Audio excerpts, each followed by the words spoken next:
किसी ने बड़े कमाल की बात कही है कि यूं तो रक्तदान और कन्यादान महान दान है, लेकिन आज के जमाने में वक्त दान भी अपने आप में बहुत बड़ा दान है। नमस्ते दोस्तों, मैं हूं आरजे कार्तिक। माय एफएम से 4 दोस्तों की कहानी है, नवीन, संतोष, मनीष और प्रवीण।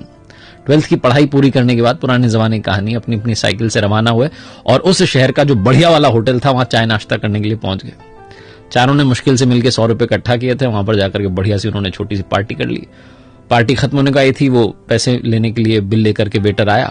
तभी चारों के बीच में एक डिस्कशन शुरू हुआ कि आज से 40 साल के बाद में हम चारों फिर से मिलेंगे। तब तक नहीं मिलेंगे, 40 साल के बाद में मिलेंगे और इसी होटल में मिलेंगे और पार्टी करेंगे, और उस दिन जो सबसे आखिरी में आएगा उसको बिल के पैसे देने।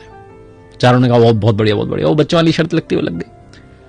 तो 40 साल के बाद मिलने का डिसाइड हुआ। वो जो वेटर था वो सारी बात सुन रहा था। उसने कहा ठीक है, अगर आप 40 साल बाद आते और मैं यहीं रहा तो मैं भी आपकी वो 40 साल बाद वाली पार्टी देखना चाहूंगा। 40 साल कब बीत गए मालूम नहीं चला। पूरे शहर का नक्शा बदल गया, मल्टी स्टोरी बिल्डिंग बन गई, फ्लाईओवर बन गए, सब कुछ चेंज हो गया। और चारों दोस्त जो थे उनकी जिंदगी तो कंप्लीटली अलग अलग हो चुकी थी। कोई इंजीनियरिंग के लिए दूसरे शहर में चला गया था, कोई सरकारी कॉलेज में दाखिला ले रहा था, कोई अपना बिजनेस शुरू कर चुका था। सब ने अपनी अपनी जो है जिंदगी जीना शुरू कर दिया था और जिंदगी में बहुत आगे बढ़ चुके थे। 40 साल बीतने के बाद में सबको तारीख याद थी, 1 जनवरी को मिलना था। शाम के लगभग 6 बजे होंगे। वो जो होटल थी वो 5 स्टार होटल बन चुकी थी। वो जो वेटर था उसका मालिक बन चुका था भोला।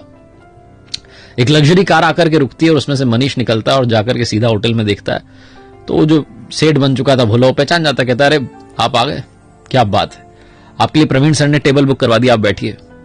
और आपने मुझे पहचाना कि नहीं, मैं वही वेटर हूं जो उस दिन था। बोला अरे क्या बात है, आप तो मालिक बन गए।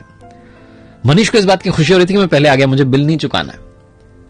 मनीष बैठा ही था कि थोड़ी देर के अंदर जो है संतोष आ गया। संतोष कहने लगा कि मैं तो बहुत बड़ा बिल्डर बन गया हूं। मनीष कह रहा था मेरी तो ज्वेलरी के शोरूम चल रहे हैं 3-4। दोनों अपनी बातचीत कर रहे थे कि नवीन आ गया। नवीन ने कहा जी मेरी भी बहुत बढ़िया कंपनी चल रही है। तीनों इंतजार कर रहे थे प्रवीण आ जाए। तभी वो जो सेठ था भोला, जो कि उसका मालिक था 5 स्टार होटल का, उसने कहा कि अरे आप शुरू कीजिए, स्नैक्स लेना शुरू कीजिए। उनका प्रवीण सर का कॉल आया था कि वो थोड़ा देरी से आएंगे, आप शुरू कीजिए। तो तीनों की जो है बातचीत, हंसी ठिठोली शुरू हुई, मजाक शुरू हुई। थोड़ा और टाइम बीत गया, 7:30-8 बजने को आया। फिर से वो आया। सेठ जो था उसने कहा आप डिनर शुरू कीजिए। उन्होंने ऑर्डर कर दिया, कह रहे हैं बस आता ही हूं। तीनों को लगा कि आ ही जाएगा प्रवीण। उन्होंने डिनर कर लिया। डिनर करने के बाद उन्हें लगा कि प्रवीण तो आया ही नहीं। उन्हें अंदर से थोड़ा बुरा भी लग रहा था कि दोस्त से नहीं मिले, और वो भारी मन से सोच रहे थे कि अब बिल पे करते हैं, निकलते हैं। तभी वापस से सेठ आया भोला। उसने कहा कि आपका बिल जो है पे कर दिया गया है। तो तीनों चौंक गए कि प्रवीण ने बिल भी पे कर दिया, आया भी नहीं। बाहर निकलने वाले थे कि गेट पर एक लड़का जो है गाड़ी में से उतरता है, दौड़ के आता है और इनके चरण छू लेता है, इनको प्रणाम करके कहता है अंकल नमस्ते, मैं आपके दोस्त प्रवीण जी का बेटा हूं। मेरे पिता जो है शिक्षक बन गए थे और मुझे इस काबिल बनाया कि मैं इस शहर का कलेक्टर बन गया। लेकिन पिताजी 1 महीने पहले ये दुनिया छोड़कर चले गए। उन्हें बीमारी हो गई थी, बीमारी ने घेर लिया था। लेकिन उन्हें शर्त याद थी, 1 जनवरी की तारीख याद थी, इसलिए उन्होंने कहा था कि तुम सारे अरेंजमेंट कर देना, बस उन्हें बताना मत। जब उनकी सारी पार्टी खत्म हो जाए तो बाद में बता देना। वो नहीं चाहते थे कि इतने सालों बाद आप मिलें और आपकी जो खुशी है उसमें दखल पड़ जाए। तीनों दोस्त रोने लग गए। उन्हें समझ में नहीं आया कि कैसे रिएक्ट करें। ये छोटी सी कहानी आपकी हमारी जिंदगी की कहानी बनती जा रही है। आप में और हम में से बहुत सारे लोग अपनों से मिलना बंद कर देते हैं, इंतजार कर रहे होते हैं कभी किसी सेलिब्रेशन का।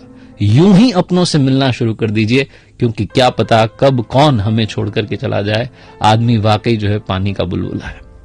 छोटी सी कहानी जिसका सार ये समझाता है कि वक्त बिताइए अपनों के साथ में। ये जो वक्त दान है ये आज के जमाने का बहुत बड़ा दान है। माय एफएम पर आरजे कार्तिक आपसे एक ही बात कहता है, चलो अच्छा सुनते हैं, अच्छा सुनाने का प्रयास हम करते रहेंगे। और आखिरी में ऊपर वाले के आशीर्वाद, अपनी मेहनत और अपनों के प्यार के साथ कर दिखाओ कुछ ऐसा कि दुनिया करना चाहे आपके जैसा।